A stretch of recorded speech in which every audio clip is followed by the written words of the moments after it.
सबको मेरी राम राम।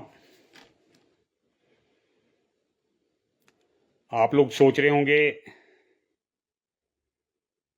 कि मैं पिछले 2 दिन से कोई भी मेरी ओर से पोस्ट नहीं आई है, जबकि ये जो अभी मुद्दे हैं वो काफ़ी प्रज्वलित थे। पर मैं इसकी वजह बताता हूँ कि मेरे ऊपर 2 FIR हुई है, एक कुल्लू थाने में और एक मणिकरण थाने में। कुल्लू थाने में आप सबको ज्ञात होगा, एक विजय कुमार नामक शख्स ने मेरे विरुद्ध FIR दर्ज की है कि मैंने खालिस्तान जिंदाबाद और खालिस्तान मुर्दाबाद और भिंडरावाला मुर्दाबाद के नारे दिए थे। तो उससे जो धार्मिक भावनाएं दो समुदायों की खराब हो रही थी। और दूसरी FIR मेरे पे मणिकरण में हुई है, और इसी लिए मेरे को आपको सबको ज्ञात होगा कि SDM कोर्ट से समन आए थे जिसमें हम पेश हुए थे। उसके ऊपर मुझ पे इल्ज़ाम लगाया है कि मैंने निशान साहब उतारा है, लोगों को दो समुदाय के बीच सद्भावना बिगाड़ने की कोशिश की है और प्रदेश की शांति बिगाड़ने की कोशिश की है।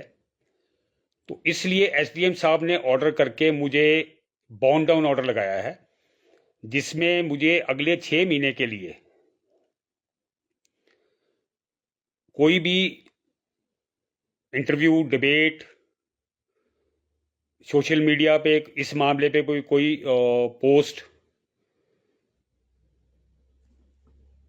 किसी भी तरीके के धरने प्रदर्शन के अंदर हिस्सा ना लेने का सरकार की ओर से निर्देश है।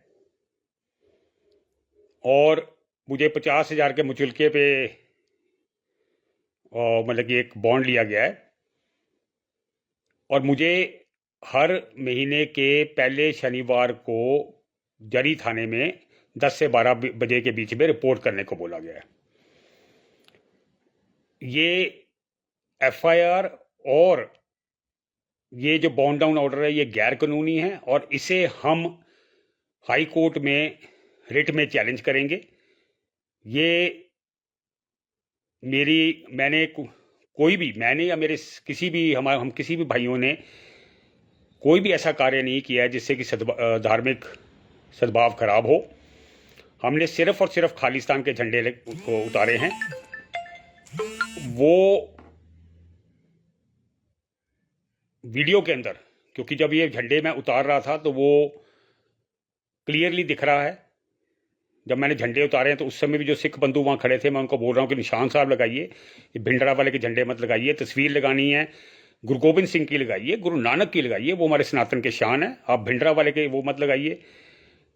उस लाइव के अंदर और उसके बाद वो लाइव पत्रकार ने, किसी बंधु ने किया था, और उसके बाद जो मैंने भी लाइव किया था उसके अंदर भी मैंने झंडा दिखाया है। और इवन पुलिस को जब हैंड ओवर किया तो उसको परिंदा बनाया है, तो उसके अंदर क्लियरली मेंशन्ड है कि वो एक खालिस्तान का झंडा था जिसमें भिंडरावाले की तस्वीर थी। तो हम इसको हाई कोर्ट में चैलेंज करेंगे।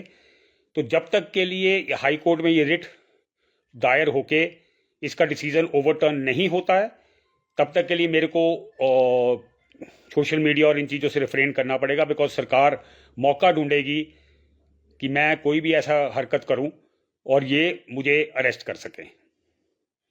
खैर, मैं जेल जाने से डरता नहीं हूं, पर न्यायपालिका का सम्मान करते हुए मैंने सोचा कि आप लोगों को बताऊं कि आप लोग ये इस बात को सोच रहे होंगे कि 2 दिन से अमन भाई की ओर से कोई भी पोस्ट नहीं आ रही है। तो इसका कारण ये है, सोम या मंगलवार को हमारी रिट फाइल हो जाएगी और हमें 100% उम्मीद है कि इसको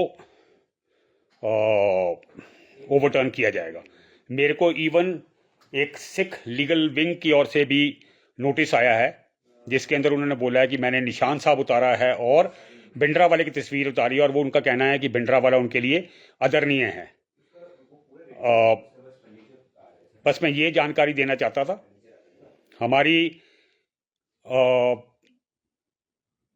हमारे ऊपर जो गैर कानूनी तरीके से जो ये इन्फोर्स करने की कोशिश की गई है, इसके विरुद्ध हम लड़ेंगे, लीगली भी लड़ेंगे, और जब लीगली हमारे पक्ष में ये डिसीजन ओवरटर्न हो जाएगा तो हम मैदान में भी लड़ेंगे। आप सब भाइयों का इस देशभक्ति के मिशन में, आप सबके साथ, आप सबकी सपोर्ट, आप सबकी हजारों की तादाद में, ये अगर डाटा मैं आपको बताऊं तो पिछले 15-16 तारीख से जब से ये इशू आया है तो तकरीबन 2 लाख पोस्टें हमारे सपोर्ट में पड़ी हैं। बहुत सारी ऑर्गेनाइजेशंस, रफली अराउंड 500 ऑर्गेनाइजेशंस ने अपनी सपोर्ट हमारे इस कॉज के लिए प्लेज की हैं। देश, हिमाचल से नहीं, इवन बाकी प्रदेशों से भी लोगों ने हमारे इस बात की सपोर्ट की और वो इसके लिए खुश हैं कि हमने ये खालिस्तान का मुद्दा, ये भिंडरावाला का मुद्दा हमने जो है उठाया है। आपका बहुत बहुत धन्यवाद। जय श्री राम। जंग जारी रहेगी। और मैं इस संबोधन का अंत जो है वो ऋग्वेदा में जिस कुल को मैं बिलोंग करता हूँ, सूद सोदा कुल को, उनके लिए जो लिखा है उससे कंप्लीट करूंगा। पर मारा के सूद तुम अग्नि कुल के वास,